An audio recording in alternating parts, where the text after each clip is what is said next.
भी मेरी आवाज सुन रहा है, सब लोगों से अपील करूंगा, पार्टीबाजी से ऊपर उठिए, कैंडिडेट को देखिए, काम को देखिए। काम और राम कांग्रेस की सरकार के साथ है। राजस्थान एकमात्र स्टेट है जहां 50 लाख तक का इलाज फ्री है। दुनिया में मॉडल है मेडिकल का, दुनिया में मॉडल है रोजगार का।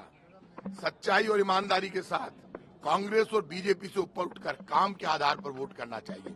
जिसको आप पकड़ सकते हैं, जिसके साथ खड़े होकर आप अपनी आवाज को बुलंद कर सकते हैं, आप जिसको जानते हैं, पहचानते हैं, जिसका घर जानते हैं, जिसको फोन करने से उसका फोन उठता हो, ऐसे लोगों को मत चुनिए जो ये कहते हैं हमारे निशान को वोट दो, हमारे नेता को देखो।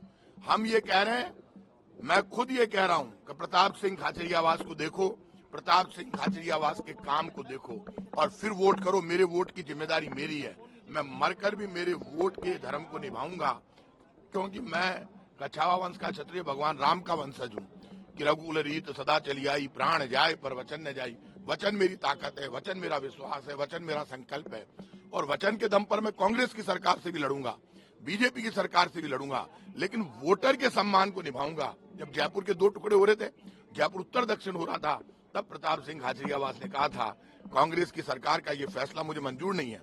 मैं कांग्रेस का प्रवक्ता होते हुए खुलकर बोला, बीजेपी नहीं बोल पाई।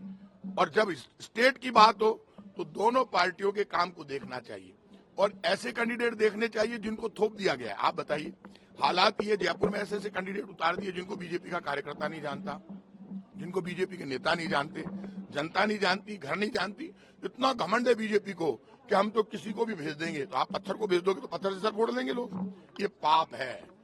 विकास के नाम पर वोट जा रहा है और विकास के नाम पर लोग पंजे का बटन दबाएंगे और जब विकास जीतेगा तो सुदर्शन चक्र वाला आशीर्वाद देगा। सबसे कहूंगा, पाप और पुण्य में यदि हाथ के निशान का बटन दबाओगे तो पुण्य मिलेगा।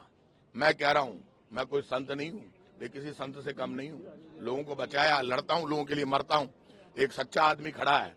हमेशा जब मैं खुद कांग्रेस की सरकारों से टकरा जाता हूं, जब जनता के दर्द और परेशानी होती है, आज मुझे जरूरत है, मेरे साथ आइए। इस आवाज को जिंदा रखना चाहते हो तो प्रताप सिंह खाचरियावास के साथ आओ, कांग्रेस के साथ आओ और एक नया इतिहास बनाओ। पता चले लोगों को कि कांग्रेस की सरकार भी रिपीट कर रही है और जयपुर में सिविल लाइन्स में रिकॉर्ड वोटों से हम जीतेंगे तो कांग्रेस और बीजेपी के वो नेता सुधर जाएंगे जो काम नहीं करते।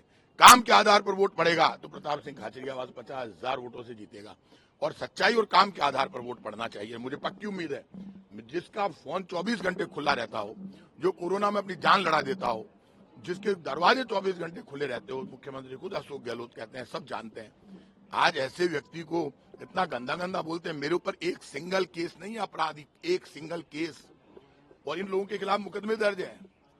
मैं माँ बहन बेटी मुझे प्यार करती है और कांग्रेस का काम बोल रहा है पूरे राजस्थान में। हमने जो 7 गारंटी दी है उसमें एक बड़ी गारंटी है 10,000 रुपए साल के हर महिला को देगी कांग्रेस की सरकार बनते ही। क्या बात करते हो। आज लोगों की आंख में चमक है। 100 यूनिट तक बिजली फ्री हो गई, ओपीएस लागू हो गया, कर्मचारियों ने भाग भाग के वोट डाले हैं। हम ये सब कर रहे हैं, केंद्र की सरकार क्यों नहीं कर सकती। पेट्रोल डीजल की महंगाई के लिए केंद्र की सरकार जिम्मेदार है, हम जिम्मेदार नहीं। हमारा राजस्थान का टैक्स वसुंधरा जी की सरकार के समय 2014 में जितना था उससे 25 पैसे कम है। झूठ मत बोलो। प्रधानमंत्री जी ने गलत बयान दे दिया कि राजस्थान की सरकार टैक्स कहां से कम करेगी। हमारा टैक्स तो 2014 से कम है, आपकी बीजेपी की सरकार से कम है जो वसुंधरा जी के मुख्यमंत्री रहते हुए था। टैक्स आपने बढ़ाया 50 से 60 रुपए केंद्र सरकार ने। प्रधानमंत्री जी सिलेंडर सस्ता करो, पेट्रोल डीजल सस्ता करो आपसे, और कम से कम अब मेरी आपसे विनती है, कल नगर निगम के चुनाव में केंद्र के पूरे बीजेपी के नेता आ सकते हैं। ये लोकल चुनाव है, कहां लेकर जा रहे हो। मैं फिर कह रहा हूं, यदि जिंदा देखना चाहते हो, वर्कर जीते, सच्चाई जीते, तो मेरे साथ आओ। और मैं तो कह रहा हूं कांग्रेस बीजेपी से ऊपर उठकर जो जो कैंडिडेट डिजर्व करते हैं उनको भी दो, लेकिन कांग्रेस के काम को देखो और ये देख लो कांग्रेस जीतेगी तो सच्चाई और ईमानदारी और वर्किंग जीतेगी, पब्लिक वेलफेयर और डेवलपमेंट जीतेगा।